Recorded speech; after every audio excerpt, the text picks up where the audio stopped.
Итак, друзья, всем доброго времени суток. Долго меня не было.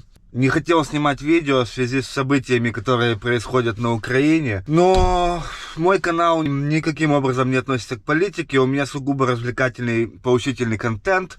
Дальнобой на бусе по Европе. Поэтому буду продолжать снимать. Некоторые, конечно, меня захейтят за это, что типа так и так, ситуация в Украине, ты снимаешь видео, тебе абсолютно все равно. Поверьте, мне не все равно, у меня там находятся мои родные, мои друзья, за которых я тоже беспокоюсь.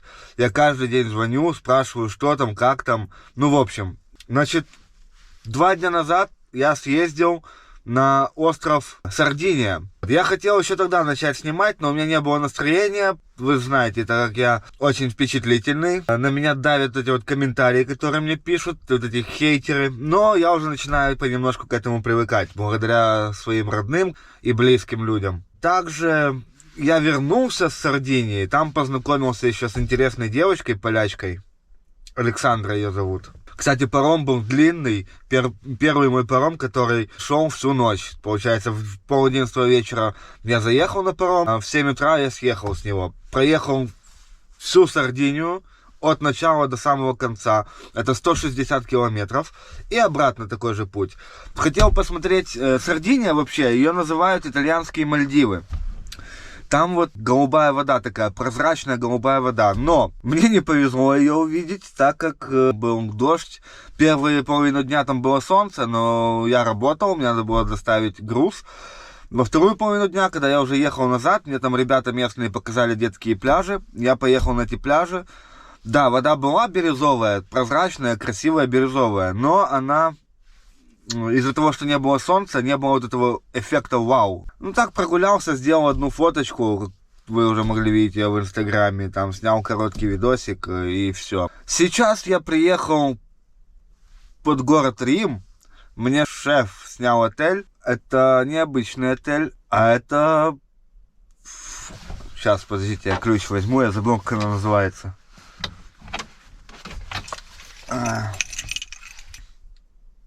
Happy Village, Тревор, 3 звезды. И сейчас я вам ее покажу. Тут круто. И кое-что расскажу, что я буду делать завтра. Но это уже после того, как мы посмотрим мои апартаменты в Риме. Погнали. Также, друзья, здесь есть прекрасный паркинг. Правда, сейчас темно, не видно. Но я постараюсь утром показать его. Идем смотреть, что же там за домик у меня. Вот здесь вот ресепшн. Вот вы можете видеть, какая территория у этого отеля. Посмотрите, какой он огромный. Просто огромный.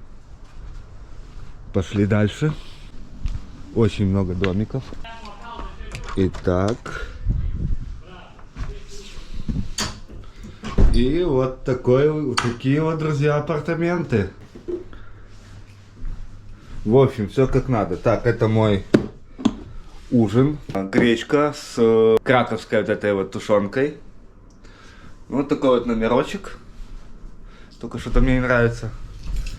Кондиционер горячим не дует. Я включил на теплый воздух, а он что-то не дует теплым. Ну и, конечно же, уборная. Тоже вполне себе так ничего, я там вам скажу. Просторная. Ой, вам, наверное, тут свет моргает, да? Надо было поставить 50 кадров в секунду все-таки.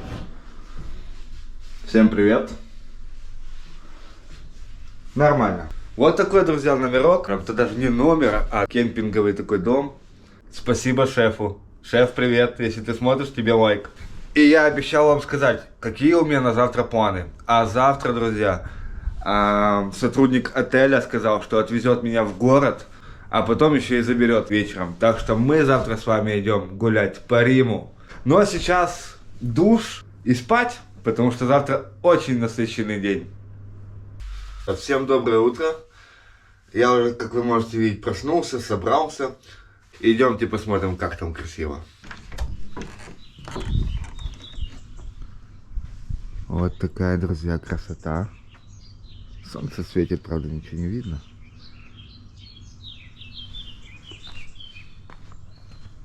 Птички поют.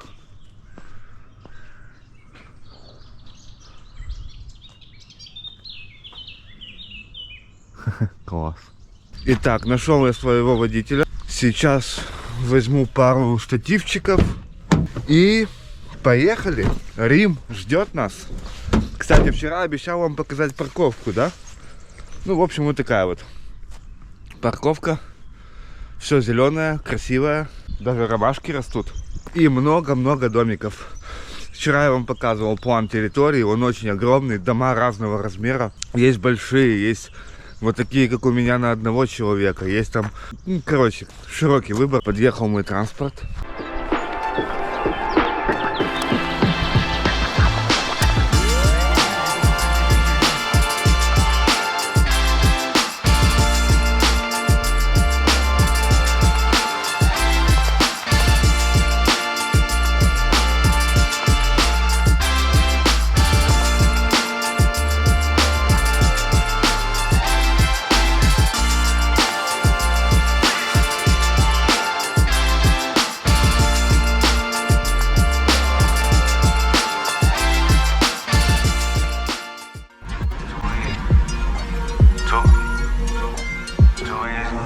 I can do this with my eyes closed. It's too easy.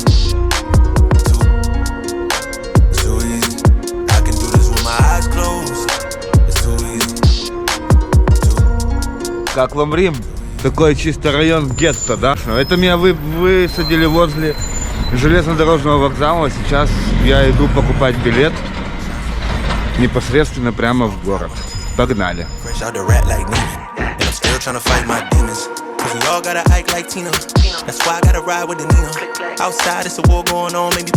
Но райончик здесь такой стрёмненький, если что. Итак, друзья, купил себе билеты в одну и в другую сторону. Сейчас нам надо его пустить сюда.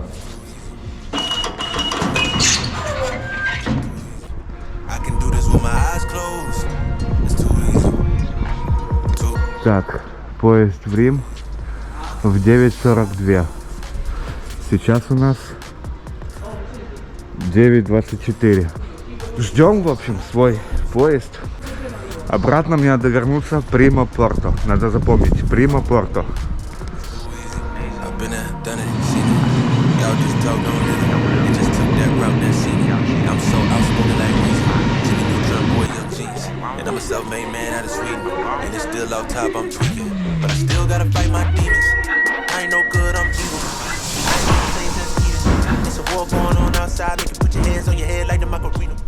Погнали, друзья.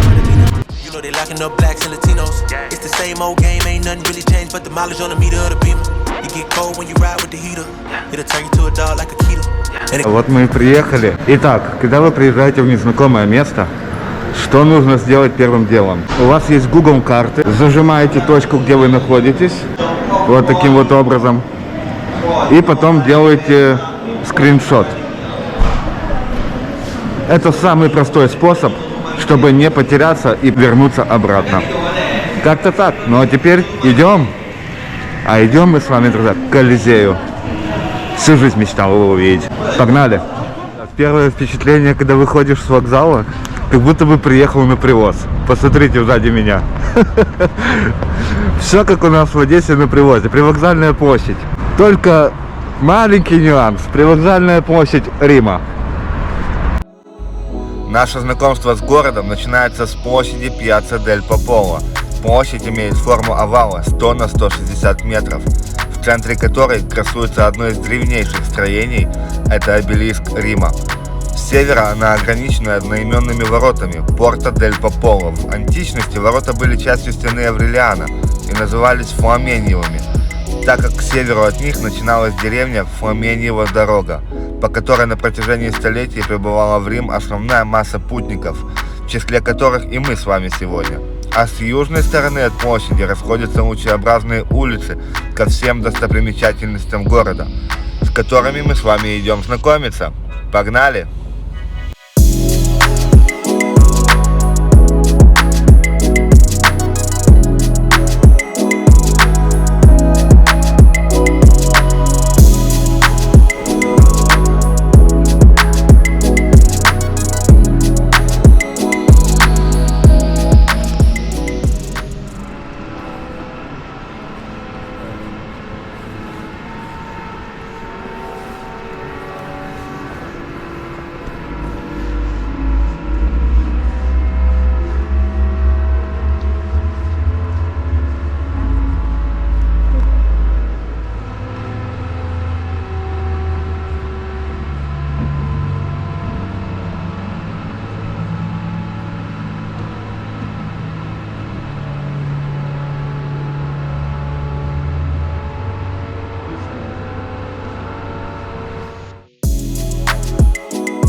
это, друзья, Витториана, монумент в честь первого короля Италии Виктора Эммануила II.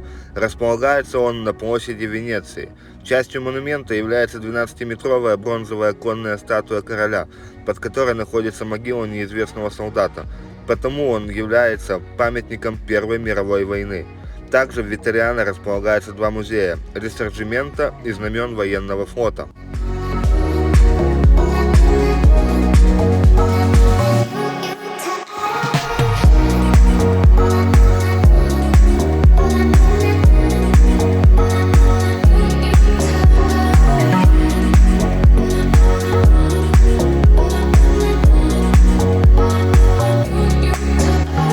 И вот, друзья, главная достопримечательность Рима – Колизей. Он считается самым красивым и самым крупным стадионом античного мира, построенный в первом веке нашей эры. Его возведение началось после многочисленных побед императором Веспасианом в Иудее, так скажем, в эпоху возрождения свободного от деспотического правления. Строительство его продолжалось 11 лет, а его величие и история богатейшая, манит туристов со всего мира просто тысячами круглый год. Ну что ж, идем занимать очередь и пробираться вовнутрь, посмотреть, что там да как.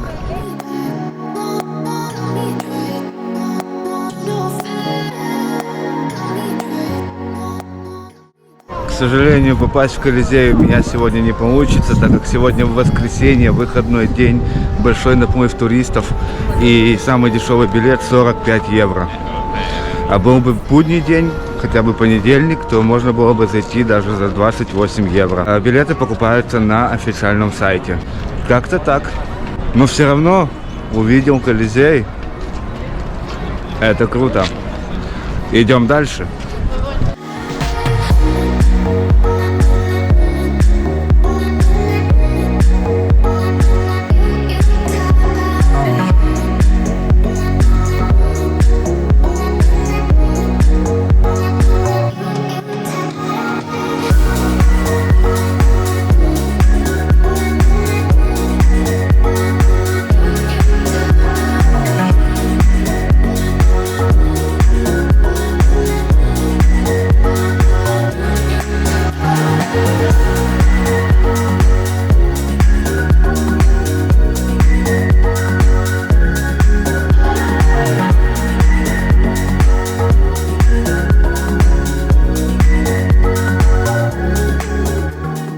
Посмотрите, вот как оно все было разбомблено, да, там в каких-то там веках. И вот все вот так вот и лежит, никто это не трогает. Огромные глыбы, тут и мрамор, тут и гранит. Вы представляете, кто в них должно попасть, чтобы их так раскидало?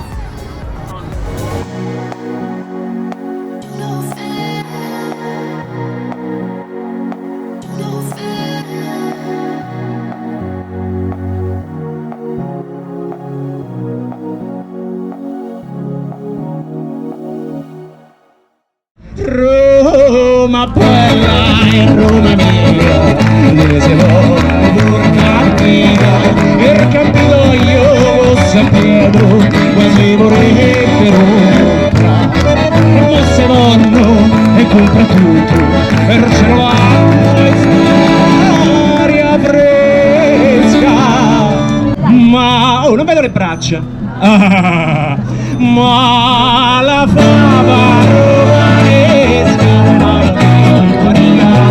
più ampio, ma la fava romanesca la potevo dire in bassa, ma la fava era romanesca e la potevo dire. Пока гулял, нашел еще одну достопримечательность – храм Божественного Адриана. Туда, надеюсь, мы с вами попадем. Хоть где-то не нужна предварительная регистрация за сутки, за двое.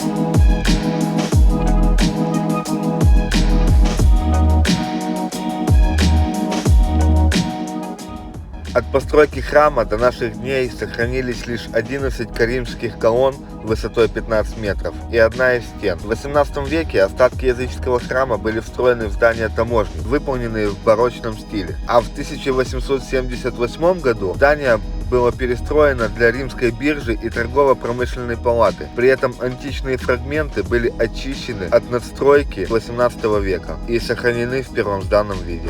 Вот такой, друзья, необычный храм. Информация красивая, но посмотреть там мало что есть. Поэтому и бесплатно. Идем дальше.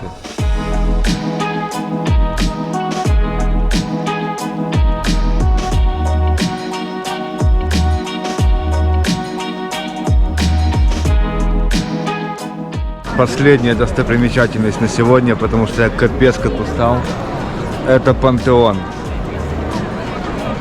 Древний храм, под куполом которого похоронены все деятели эпохи Возрождения Италии. Ну, как-то так. Ну, это я так вычитал. И попробуем попасть вовнутрь, надеюсь, здесь вход свободный.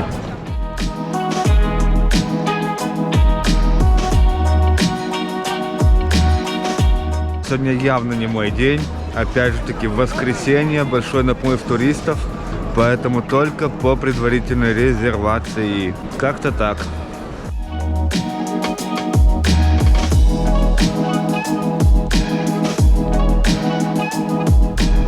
Итак, друзья, вот такая вот прогулочка получилась по Риму. Надеюсь, вам понравилось. Я уже приехал туда, где меня высадил водитель. Жду его и еду обратно отдыхать. Завтра начало новой рабочей недели. Ну а вам спасибо за просмотр. Ставьте лайки, пишите свои комментарии. И всем до встречи в новых видео. Пока-пока.